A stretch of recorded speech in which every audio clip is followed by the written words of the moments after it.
అవకాశం లేనిదే ఇండస్ట్రీలో అవకాశాలే రావు అని చెప్పి అంటారు. దీనిపైన ఫస్ట్ ఏంటంటే చిరంజీవి గారు చెప్పడం అనేది చాలా ఇది. ఎందుకంటే ఆయన ఉన్న పొజిషన్లోకి వేరే వాళ్ళు కూడా మంచి మంచి అవకాశాలు రావాలి, ఇండస్ట్రీలో ఎదగాలని చెప్పారు కాబట్టి ఆయన మనం గొప్పగా చెప్పుకోవచ్చు. చిన్మయ్య గారు ఎందుకంటే ఆమె ఎందుకు అలా రియాక్ట్ అయిందంటే అలాంటి ఫేస్ అంటే ఫేస్ తగిలింది కాబట్టి ఆమె అలా రియాక్ట్ అయిందని నేను అనుకుంటున్నాను. ఎందుకంటే ఇండస్ట్రీలో రావడానికి 50% అట్టుంటే 50% ప్రతి హీరోయిన్ అయినా సరే ఎవరైనా సరే ఆ పొజిషన్ రావడానికి ఆమె ఎంత ఫేస్ అయ్యి ఉంటుందో ఎవరో చెప్పలేరు. ఇప్పుడు ఎవరైనా కెమెరా ముందుకు వచ్చి నేను అలా చేశాను ఇలా చేశాను ఎవరు నిజాలు ఒప్పుకోరు కదా. ఆమెకి ఏదైనా గట్టిగా మనసుకి ఏదైనా తగిలితే తప్ప ఆమె రియాక్ట్ అవ్వదు.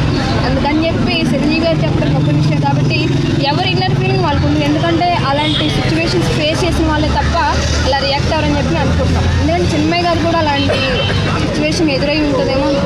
అంటే మీరు ఏం కరెక్ట్ అంటారు? కరెక్ట్ అంటే ఏం లేదు, చిరంజీవి గారు చెప్పడం గొప్ప విషయమే.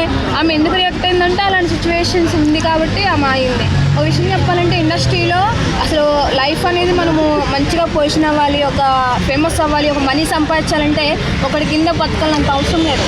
ఒకటి కాస్ట్యూమ్ ఎడుతున్నాడని ఒకటి అడుగుతుందని చెప్పి ఏదో ఒకటి దగ్గరికి వెళ్ళి బలవంతంగా ఉండాలంత అవసరం లేదు. మనీ కోసమే. ఇప్పుడు ఇండస్ట్రీలో వర్క్ చేసినా బయట చేసినా మనీ కోసమే. అలాంటిది ఒకటి దగ్గరికి వెళ్ళి చేదాచే కన్నా బయట ఉన్న సంపాదించుకోవడం బెస్ట్ కదా. నేను మాత్రం దాన్ని యాక్సెప్ట్ చేస్తున్నా.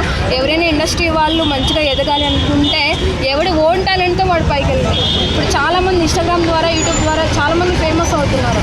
అలా అని చెప్పి ఒక దగ్గరికి వెళ్ళి వాడు ఏదో అడుగుతున్నాడని చెప్పి వాళ్ళ ఫ్యామిలీకి దూరం అయ్యి చాలామంది చిన్న పిల్లలు కూడా అసలు ఎట్లా అంటే ఒక డైరెక్టర్ ఎవరైనా సరే మనం వాళ్ళ ఇన్నర్ ఫీలింగ్ ఎట్లా ఉంటుందంటే చేస్తేనే అవకాశాలు ఇప్పిస్తారు, ల్యాప్ కట్ చేయరని చెప్పి చాలామంది ఉంటారు. ఒకవేళ ఎవరైనా చూస్తే మాత్రం అమ్మ ఇండస్ట్రీ ఒక లైఫే కాదు, చాలామంది బయట పని చేసుకునే బతకొచ్చు కానీ ఒకరి కింద మాత్రం దయచేసి వర్క్ చేయకూడదు.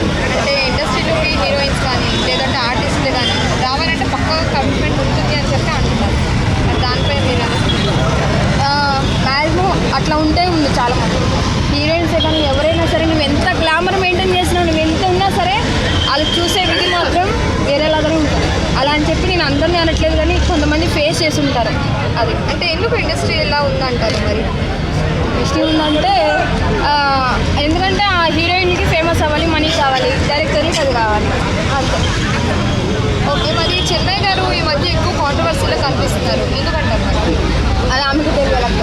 ఎందుకంటే ప్రతిదీ రియాక్ట్ అవుతుందంటే ఆమె ఫేమస్ అవడానికా లేకపోతే ఆమె సిచ్యువేషన్ ఇలా మాట్లాడాలని చెప్పి మాట్లాడుతున్నా ఆమెకు తెలీదు. ఒకవేళ ఏమి రియాక్ట్ అయినా సరే ఆమె సిచ్యువేషన్ ఎదురైందని చెప్పి నేను ఆమె సపోర్ట్ చేస్తాను. చిరంజీవి గారిని తక్కువ చేశాను కాదు, ఆయన కూడా మంచిగా అవకాశాలు రావాలి ఉండాలి ఇండస్ట్రీలో అని చెప్పి చెప్పడం గొప్ప విషయమే. అలా అని చెప్పి చిన్మయ్య గారు ఆమె కాదు ఇంకా వేరే వాళ్ళు హీరోయిన్స్ ఎవరైనా బాధపడున్నా సరే ఇదే సమయాన్ని బయటపడితే పడవచ్చు.